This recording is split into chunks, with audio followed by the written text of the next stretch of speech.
gonna give you my love. I'm gonna give you my love. Oh, want a whole lot of love.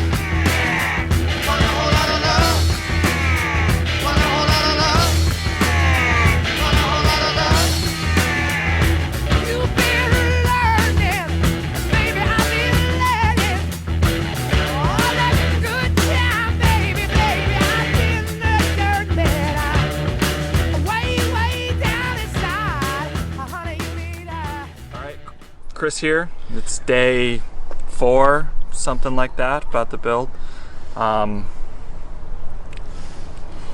think today we're just gonna fire together some walls and lay them all out, because tomorrow we're having a big wall raising party. A couple of big strong friends are coming over and we're gonna raise them up and bolt them down. But we have to have them ready in the morning when everyone comes over. So we're gonna fire them together today and lay them out. So I pre-cut all of the wood. I did my best to track everything. I may be forgetting something, but basically have, doesn't look organized, but it's organized in my mind.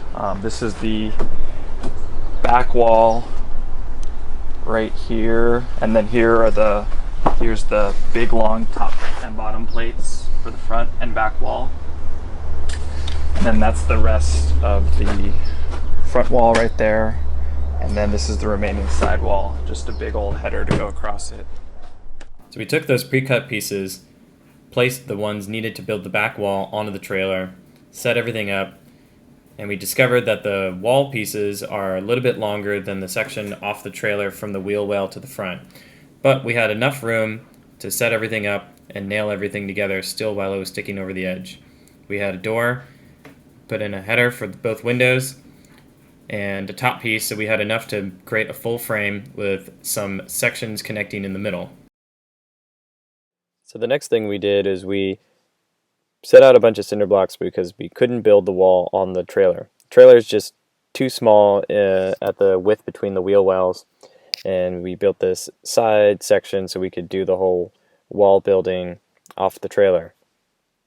We set aside all the different sections for the studs, made the section for the loft window.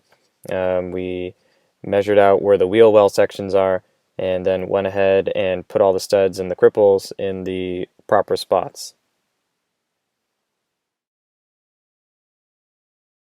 After a little break, we went ahead and finished up the middle window and took all the extra pre-cut pieces and just laid them right on top of the pre-existing wall.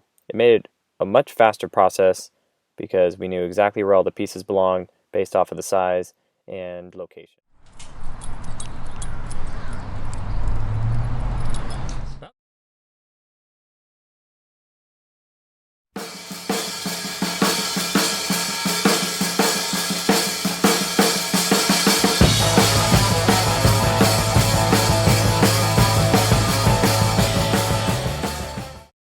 Here we're putting cleats on the back wall, which is a nice little trick to keep the side wall from falling over when you place it up.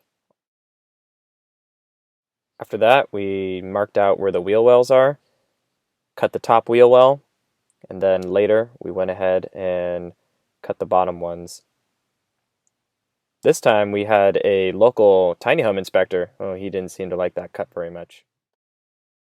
So here was the big moment. We brought a bunch of our friends over, grabbed that back wall off, and then it took about 10 of us to take this side wall and place it onto the trailer. Once we had the side wall on, a couple of us grabbed that back wall, nailed it to place, and then we clamped that side wall to those cleats that we put on earlier.